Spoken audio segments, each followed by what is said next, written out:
जय गुरुदेव, जय माँ गायत्री। सभी को मेरा प्रणाम। आज हम सब जानेंगे कि पूज्य गुरुदेव एक सच्चे ब्राह्मण थे और हमें उनसे सीखने को मिलेगा कि ब्राह्मण का स्वरूप क्या होता है, एक सच्चा संत, सच्चा ब्राह्मण कैसा होता है, उसका आचरण कैसा होता है, उसका व्यक्तित्व कैसा होता है।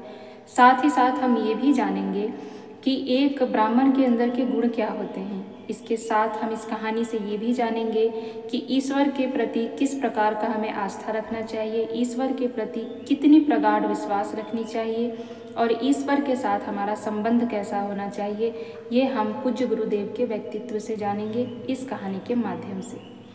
आइए शुरू करते हैं। गुरुदेव एक सच्चे ब्राह्मण। आज फिर से मैं बताऊंगी आपको कि ये लीलापत जी की ही कहानी है, लीलापत जी के ही शब्दों में है। तो आप जब भी मैं कुछ बोलूँ आप ये समझिए कि ये लीलापत जी कह रहे हैं। एक दिन हम अखंड ज्योति संस्थान आए। वहाँ से गुरुदेव तपोभूमि पैदल आते थे। हम भी उनके साथ पैदल आए। गायत्री माता के दर्शन करने के बाद गायत्री माता के सामने खुला चौक था, उसमें धूप में बैठ गए। सर्दी का समय था, हम भी गुरुदेव के पास बैठ गए। उसी दिन घनश्याम दास बिरला तपोभूमि आए और गुरुदेव के पास बैठ गए। काफ़ी देर तक गुरुदेव की बिरला जी से बातें होती रही। बिरला जी ने गुरुदेव से कहा, तपोभूमि में यज्ञ आदि का खर्च काफ़ी है। आचार्य जी, आप चाहें तो हम भी आपकी मदद कर दें। गुरुदेव ने बिरला जी से कहा, आपको कौन देता है? बिरला जी बोले, हमको भगवान देता है। गुरुदेव ने कहा, भगवान से हमारी भी जान पहचान है, हम उनसे सीधे ही क्यों नहीं मांगे। बिरला जी सुनकर चुप हो गए। गुरुदेव का इतना ईश्वर विश्वास देखकर नतमस्तक हो गए। हमने सोचा कितने आत्मविश्वासी हैं गुरुदेव। तब से हमने भी निर्णय कर लिया कि किसी से मांगेंगे नहीं। जब कभी भी धन की आवश्यकता पड़ी है तब आप सभी परिजनों से कर्ज ले लिया है और समय पर सारा पैसा लौटा भी दिया है, किसी से मांगा नहीं है। गुरुदेव ने हमको हर प्रकार से शिक्षा दी है। उनके पास बैठने से ही उनके विचारों का हम पर पूरा प्रभाव पड़ा। गुरुदेव अपने कार्यों के द्वारा दूसरों को शिक्षा देते थे। एक दिन गुरुदेव के साथ हम गायत्री तपोभूमि आए। यहाँ पर एक छोटा सा कमरा था, यज्ञशाला के पास। उसमें गुरुदेव बैठ गए, उनके पास हम भी बैठ गए।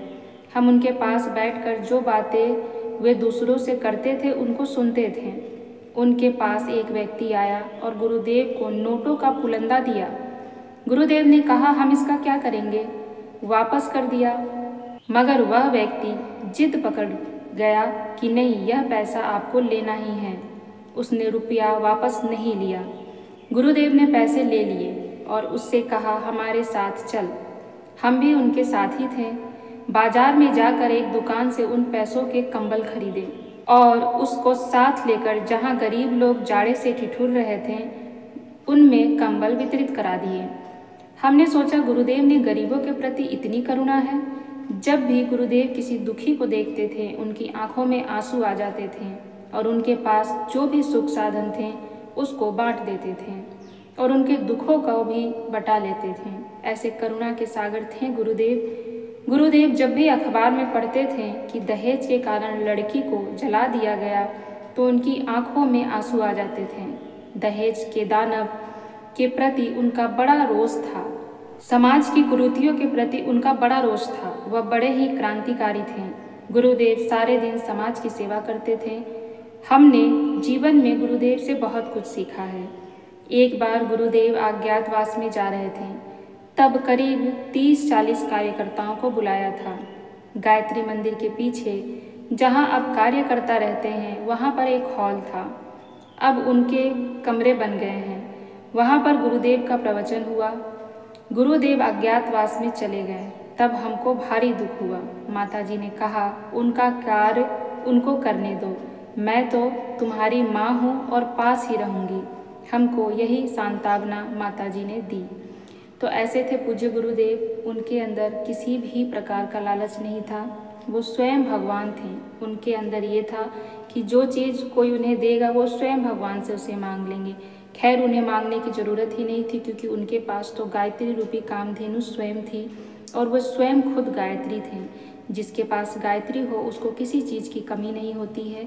ऐसा आप सभी जानते होंगे। अगर नहीं जानते हैं तो शास्त्रों का अध्ययन कीजिए। और पूज्य गुरुदेव वास्तव में सच्चे ब्राह्मण थे, क्योंकि उन्होंने अपने आचरण से दिखाया। एक सच्चे ब्राह्मण के अंदर सादगी होती है, सरलता होती है, करुणा होती है, दया होती है, ममता होती है, जो सब कुछ पूज्य गुरुदेव में था। आज के संतों की तरह पूज्य गुरुदेव नहीं थे। पूज्य गुरुदेव ने अपने जीवन से त्याग किया, अपने मन से त्याग किया, वचन से त्याग किया, कर्म से त्याग किया। पूज्य गुरुदेव ने अपने मन से, वचन से, कर्म से, आचरण से, सब कुछ से त्याग दिखाया। उनकी झलक बताती थी कि वह कितने तपस्वी और कितने त्यागी व्यक्ति हैं। ऐसा होता है एक सच्चा ब्राह्मण और ऐसा होता है एक संत जो दिखावा नहीं करता, वास्तव में वो दिख जाता है कि ब्राह्मण।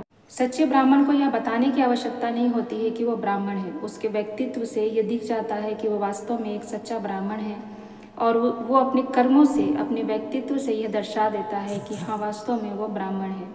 तो पूज्य गुरुदेव में वो सारी चीज़ें थीं जिनको उनके बारे में नहीं पता है। उनकी पुस्तकें पढ़िए, उनकी जीवनी पढ़िए, फिर आपको ज्ञात होगा।